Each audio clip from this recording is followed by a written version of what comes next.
Guys, जैसा कि कल होने वाली है बैंक निफ्टी की एक्सपायरी, किस तरह से उसमें कंप्लीट एनालिसिस बन रहा है, किन बातों का हमें ध्यान रखते हुए चलना है जिससे कि हम ट्रैप से बचते हुए कल के दिन एक अच्छा मोमेंटम प्लान कर सकें, उस बारे में डिस्कशन करने वाले हैं। साथ ही साथ निफ्टी 50 का किस तरह से एनालिसिस बन रहा है उस बारे में बात करने वाले हैं। सो स्वागत है आपका एक और डेली एनालिसिस वीडियो में। सबसे पहले हम लोग निफ्टी बैंक के चार्ट को डिस्कस करते हैं वन डे टाइम फ्रेम पे। तो जैसा कल मैंने आपसे एक बात शेयर करी थी कि यहाँ पे मार्केट काफी अच्छा पॉजिटिव बना हुआ है, ऑल टाइम हाई के ऊपर ऑल टाइम हाई बनाते हुए चल रहा है, पर एक ही इशू यहाँ पे था कि बैक टू बैक हम 4 ग्रीन कैंडल्स यहाँ पे बना चुके थे। जिसके बाद मैंने आपसे ये कहा था कि ऐसे 4 ग्रीन कैंडल्स हमें बहुत रेयर चार्ट पे देखने को मिलती है। अगर आप पीछे डेटा को बैक टेस्ट करेंगे तो बहुत रेयर ऐसा हमें देखने को मिलता है। सो मैंने आपसे ये कहा था कि अगर मार्केट यहाँ से क्रॉस करता है तो हमें बाइंग में प्लान तो करना है, पर एंड में हमें एक प्रॉफिट बुकिंग देखने को मिल सकती है। So market was kind exactly cut copy paste. पूरा दिन तो मार्केट एक साइडवेज रेंज में रहा, फ्लैट प्राइस के आसपास खुला, कैंडल के बीच में रहा, जिसमें हमने ये भी प्लान करा था कि अगर मार्केट कैंडल के बीच में रहता है तो यहाँ पे थोड़ा सा जिगजैग होती हुई नजर आ सकती है, ज्यादा कोई अच्छा मोमेंटम नहीं मिलेगा। और उसके बाद ओवरऑल एंड में हमें प्रॉफिट बुकिंग देखने को मिली, जिस वजह से कैंडल रेड में क्लोज होती हुई नजर आई है। सो होपफुली आपको ऑब्जर्वेशन पॉइंट से काफी ज्यादा हेल्प मिली होगी। अब आगे के लिए अगर डिस्कस करते हैं तो जैसे कल एक्सपायरी होने वाली है, यहां से कंटिन्यू बाइंग मोमेंटम चलता हुआ जा रहा है, ओवरऑल ट्रेंड हमारा पॉजिटिव बना हुआ है, कंटिन्यू बाइंग मोमेंटम चल रहा है। उसके बाद अभी हमने यहाँ पे एक पॉज कैंडल बनाई है, ज्यादा बड़ी कोई सेलिंग की कैंडल नहीं है, छोटी सी प्रॉफिट बुकिंग वाली कैंडल है, पॉज कैंडल बनाई है बेसिकली। तो पॉज कैंडल जब तक मार्केट वापस से इसका हाई क्रॉस नहीं करता, जो कि हमें देखने को मिल रहा है 247 के आसपास, तो एक्जैक्टली मार्केट 200 का लेवल क्रॉस नहीं करता, तब तक हम अग्रेसिव बाइंग को अभी अवॉइड करेंगे। क्योंकि जैसे मार्केट यहां से कंटिन्यू मूव करा, पहले एक मूव करा, रिटेस्ट करा, थोड़ा यहां पे करेक्शन करा, कंटिन्यू, वापस करेक्शन करा, कंटिन्यू, वापस करेक्शन करा, कंटिन्यू, तो ये 4th टाइम हो रहा है मार्केट में। तो जब भी ये पॉइंट को आप नोट डाउन कर सकते हैं, 3-4 बार ऑलरेडी करेक्शन करके मार्केट सेम रैली में कंटिन्यू कर चुका है। जैसे 1 करेक्शन, 2 करेक्शन, 3 करेक्शन, तो जितनी बार 3 से 4 बार अगर करेक्शन हो चुका है तो उसके बाद करेक्शन थोड़ा डीप होना चालू हो जाते हैं, या वहां पे टाइम वाइज करेक्शन होता है तो थोड़ा लंबा कंसोलिडेशन चलने लग जाता है। तो जब तक मार्केट इसके ऊपर क्रॉस नहीं करता, अग्रेसिव बाइंग मैं फिलहाल यहाँ पे पॉज करता हुआ चलूंगा। इसके बीच में ज्यादा कोई ट्रेड लेने में मैं इंटरेस्टेड नहीं हूँ। वापस से मार्केट जैसे डायरेक्टली कुछ गैप डाउन वगैरह खुलता है तो जो यहाँ पे आसपास के बायर्स वगैरह होंगे उनकी थोड़ी सी और प्रॉफिट बुकिंग आ सकती है, तो उस केस में हम छोटा मोटा सेलिंग साइड पे प्लान करते हुए चल सकते हैं। इसी के साथ एक इंपॉर्टेंट पॉइंट क्या है कि जैसे लास्ट एक्सपायरी, ये वाला दिन था एक्सपायरी का, उस पर काफी बड़ा ट्रेंडी मूव होता हुआ नजर आया था, जिसको हमने 2-3 दिन पहले से ही डिस्कस करना चालू कर दिया था कि बैंक निफ्टी एक्सपायरी ट्रेंडी हमें देखने को मिल सकती है, पिछले 5-6 एक्सपायरी से देखने को नहीं मिली है। सो काफी बड़ा अपसाइड पर ट्रेंडी मूव होता हुआ नजर आया था, तो इस तरह से कोई बहुत बड़ा मूव हो जाएगा उसके लिए तो मैं पर्सनली प्लान करते हुए नहीं चल रहा हूं। सो कल के दिन मेरा प्लान रहेगा छोटे मूव के लिए, जिसमें यहाँ पे जैसे अगर थोड़ा बहुत सेलिंग में मार्केट पहले जा रहा है या डायरेक्टली गैप डाउन वगैरह खुलता है तो उस केस में थोड़ा बहुत प्रॉफिट बुकिंग और एक्सटेंड हो सकती है, उसको हम प्लान करते हुए चल सकते हैं। बाइंग का लेवल हमारे लिए क्लियर हो चुका है, 200 वगैरह के ऊपर अगर वापस से मार्केट जाता है तब हम बाइंग करते हुए चल सकते हैं। और ये बीच के थोड़े से एरिया को, जो यहाँ पे 54,000 से लेकर 200 का ये एरिया है, इसको मैं अवॉइड करना पसंद करूंगा। अब हम लोग आ चुके हैं 15 मिनट टाइम फ्रेम पे, जहां पे जैसे आप देखेंगे काफी अच्छा मूव हुआ। उसके बाद मार्केट यहाँ पे धीरे धीरे करता हुआ ऊपर की साइड पे गया।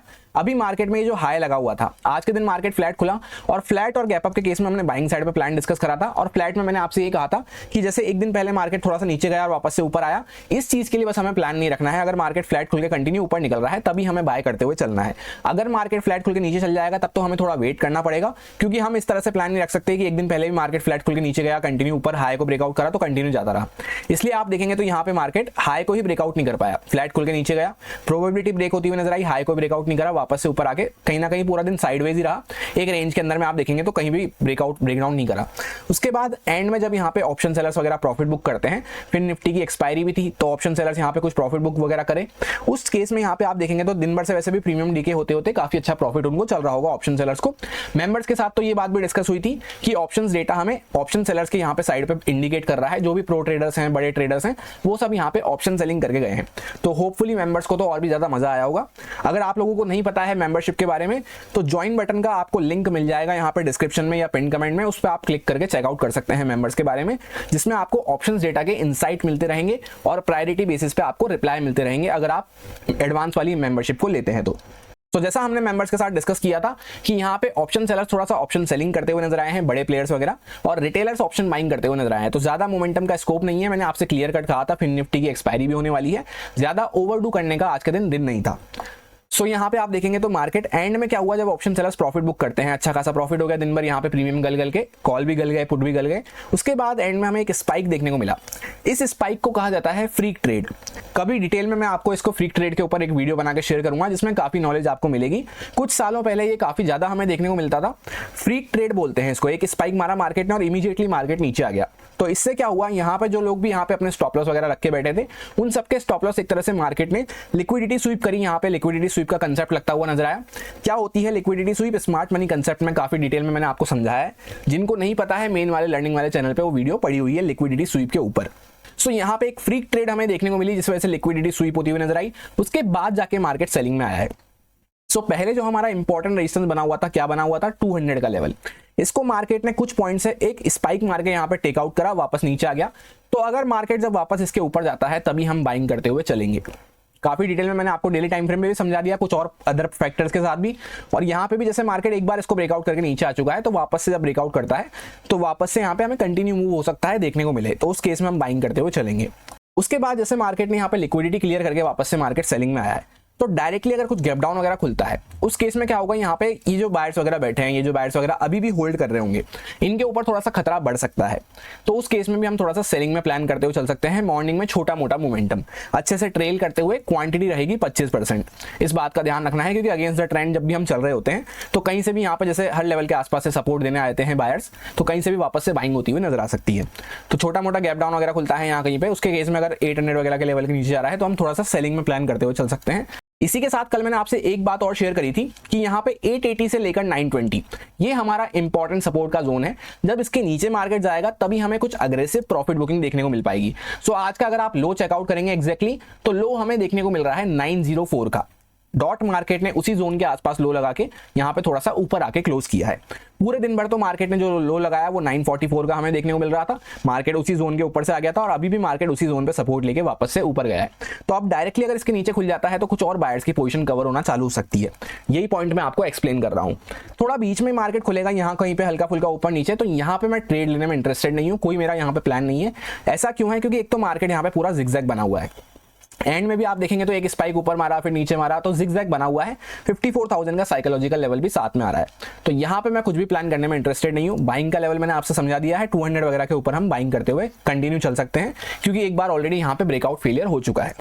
दूसरी बात, वापस से वो इंपॉर्टेंट पॉइंट रिमाइंड करवा देता हूं कि लास्ट एक्सपायरी ही काफी बड़ी ट्रेंडी मूव करती हुई नजर आई है।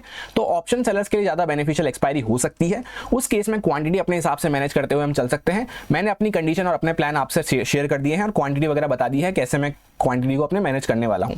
ये सारे कुछ इंपॉर्टेंट लेवल्स रहेंगे। 500 का साइकोलॉजिकल लेवल है, 200 का एक इंपॉर्टेंट रेजिस्टेंस है, 800 के आसपास यहाँ पे सपोर्ट हो सकता है, 547 के आसपास एक लेवल हमें देखने को मिल रहा है, 308 के आसपास एक इंपॉर्टेंट सपोर्ट हो सकता है। सो ये सारे कुछ इंपॉर्टेंट पॉइंट्स हो जाते हैं, इंपॉर्टेंट कंडीशंस हो जाती हैं, जिसको ध्यान रखते हुए मैं कल के दिन ट्रेडिंग करूंगा। आप भी चाहें तो इसको यूज करते हुए चल सकते हैं अगर आपको अच्छी लगी हो तो। अब बात करते हैं निफ्टी 50 की। सबसे पहले वन डे टाइम फ्रेम पे, तो जैसा आप देखेंगे एक अच्छा मूव करा, यहाँ पे ऑल टाइम हाई वगैरह के ऊपर ब्रेकआउट करा, उसके बाद अच्छे से कंसोलिडेट करा, वापस से एक अच्छा मूव हमें देखने को मिला। इसी मूव में मार्केट आज के दिन वापस से यहाँ पे हाई को क्रॉस करा, तो कंटिन्यू मूव करता हुआ नजर आया, जहां पे 26,000 राउंड नंबर लेवल के ऊपर तक भी हम जाते हुए नजर आए, पर उसके ऊपर क्लोजिंग हमें देखने को नहीं मिल पाई है। और अपर साइड से काफी बड़ी विक या शेडो हमें देखने को मिल रही है। एक प्रॉपर डोजी या स्पिनिंग टॉप कैंडल हम कह सकते हैं, वैसी बनती हुई नजर आई है। तो जैसे ऊपर का लेवल काफी दूर है, 26,000 का ब्रेकआउट करके मार्केट ने वापस से फेल किया है। तो अगर वापस से मार्केट 26,000 के ऊपर जाता है तभी मैं यहाँ पे बाइंग कंटिन्यू करता हुआ चलूंगा। वैसे भी हम यहाँ पे एक कंफ्यूजिंग और बड़ी सी कैंडल के बीच में यहाँ पे बीच में फंसे हुए हैं, तो इस बीच में मैं ज्यादा कोई इंटरेस्टेड नहीं हूँ निफ्टी 50 में भी ट्रेड प्लान करने में।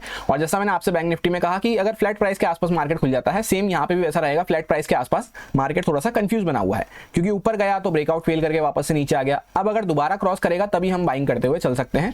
अदरवाइज मार्केट जैसे थोड़ा बहुत गैप डाउन वगैरह खुलता है या फ्लैट खुल के इमीडिएटली नीचे निकलना चालू कर रहा है, तो उस केस में हम थोड़ा सा सेलिंग में प्लान करते हुए चल सकते हैं। कुछ पॉइंट्स की प्रॉफिट बुकिंग एक्सटेंड हो सकती है। जैसे यहाँ पे कैंडल का लो वगैरह ब्रेकडाउन होता है तो मार्केट थोड़ी बहुत प्रॉफिट बुकिंग दिखा सकता है, जिसको हर 40 से 50 पॉइंट के बाद ट्रेल करते हुए अच्छे से और क्वांटिटी 25% के आसपास रखते हुए हम काम कर सकते हैं। बाकी ज्यादा कुछ है नहीं डिस्कशन करने को। जैसे मार्केट ने यहाँ से ब्रेकआउट करा तो एक अच्छा स्ट्रेच ले चुका है ब्रेकआउट करने के बाद, तो अग्रेसिव होकर अभी ना यहाँ पे बाइंग की अपॉर्चुनिटी बन रही, ना यहाँ पे अग्रेसिव होकर सेलिंग की अपॉर्चुनिटी बन रही, और यही हमें कैंडल भी शो कर रही है। अब हम लोग आ चुके हैं 15 मिनट टाइम फ्रेम पे, जहां पे इस तरह से आप देखेंगे तो यहाँ पे काफी बड़ी सेलिंग हमें देखने को मिली। उसके बाद मार्केट कंटिन्यू रिकवर करता हुआ नजर आया। उसके बाद मार्केट इसको ब्रेकआउट करके अपर साइड में मार्केट को यहाँ पे लिक्विडिटी नहीं मिल पा रही, इस वजह से मार्केट थोड़ा बहुत स्टॉप लॉस क्रिएट करता है, फिर ऊपर निकल जाता है, फिर थोड़ा स्टॉप लॉस क्रिएट करता है, फिर वापस ऊपर निकल जाता है। अभी जैसे मार्केट ने 26,000 का ब्रेकआउट करा, यहाँ पे हर किसी का माइंडसेट बाइंग साइड पे चला होगा, उस वजह से मार्केट हल्का सा ब्रेकआउट करके वापस से नीचे आ चुका है। तो यहाँ पे एंड में थोड़े बहुत सेलर्स वगैरह आए हैं। अब ये वापस से सेलर्स जैसे 26,000 का जब ब्रेकआउट वगैरह होता है तब ये डरने वाले हैं। तो उस केस में क्या होगा, जैसे एक बार मार्केट ब्रेकआउट फेल करके वैसे भी नीचे आ चुका है, तो वापस से अगर ब्रेकआउट वगैरह करता है तभी हम बाइंग करते हुए चल सकते हैं। डायरेक्टली कोई बहुत बड़ा गैप अप खुल जाएगा या बहुत बड़ा गैप डाउन खुल जाएगा, उस केस में हमें 10-15 मिनट वेट करके काम करना है। छोटा मोटा गैप डाउन वगैरह खुलता है तो नीचे के बायर्स वगैरह पे यहाँ पे खतरा बढ़ सकता है, उस केस में थोड़ी बहुत यहाँ पे प्रॉफिट बुकिंग एक्सटेंड हो सकती है, तो उस केस में हम छोटा मोटा सेलिंग साइड पे प्लान करते हुए चल सकते हैं। फ्लैट के केस में वैसे उतना तो अच्छा नहीं रहेगा हमारे लिए, पर फिर भी अगर फ्लैट के खुलते ही मार्केट नीचे निकल रहा है, तो एक दिन पहले क्या हुआ, फ्लैट खुल के मार्केट नीचे गया, वापस ऊपर आ गया, तो फ्लैट खुल के नीचे आ रहा है तो हम सेलिंग में ही प्लान करते हुए चल सकते हैं, वही हमारे लिए बेटर हो जाता है। और ये बात का ध्यान रखना है, सेलिंग जो भी हम प्लान कर रहे हैं प्रॉफिट बुकिंग करेक्शन बेसिस पे प्लान कर रहे हैं, क्वांटिटी मैनेज करते हुए चलेंगे और अच्छे से ट्रेल करते हुए। 850 के आसपास वही सपोर्ट है, 26,000 के आसपास रेजिस्टेंस बना हुआ है, इसके ऊपर निकलते हैं तो 200 के आसपास नेक्स्ट रेजिस्टेंस हमारा हो सकता है। डाउन साइड पे यहाँ पे कोई क्रूशियल ऐसा सपोर्ट तो नहीं है, पर अच्छे से फिर भी हमें 40-50 पॉइंट के बाद ट्रेल करते हुए चलना होगा, क्योंकि जब भी हम अप ट्रेंड में बने होते हैं मार्केट कहीं से भी वापस से रिवर्स कर जाता है। नेक्स्ट जो इंपॉर्टेंट सपोर्ट हमें देखने को मिल रहा है वो 606 के आसपास हमें देखने को मिल रहा है। इसी के साथ आज की फिन निफ्टी एक्सपायरी आपकी कैसी रही, मेरी पर्सनली कैसी रही, वो तो मैंने आपको ऑलरेडी टेलीग्राम पे शेयर कर दिया है। टेलीग्राम फैमिली का अगर आप पार्ट नहीं है तो ज्वाइन कर सकते हैं, लिंक आपको डिस्क्रिप्शन में मिल जाएगा। और आपकी फिन निफ्टी एक्सपायरी कैसी रही या फिर किसी अदर इंडेक्स को आपने ट्रेड करना पसंद करा, कमेंट करके जरूर बताना।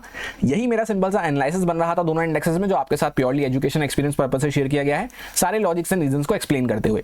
अब अगर आपको अच्छा लगता है, समझ में आया है, तो आप इसको यूज में ले सकते हैं अपने रिस्क पे, अपने प्रॉपर रिस्क मैनेजमेंट को फॉलो करते हुए, अच्छे से स्टॉप लॉसेस वगैरह को फॉलो करते हुए। Happy bank Nifty expiry, thank you.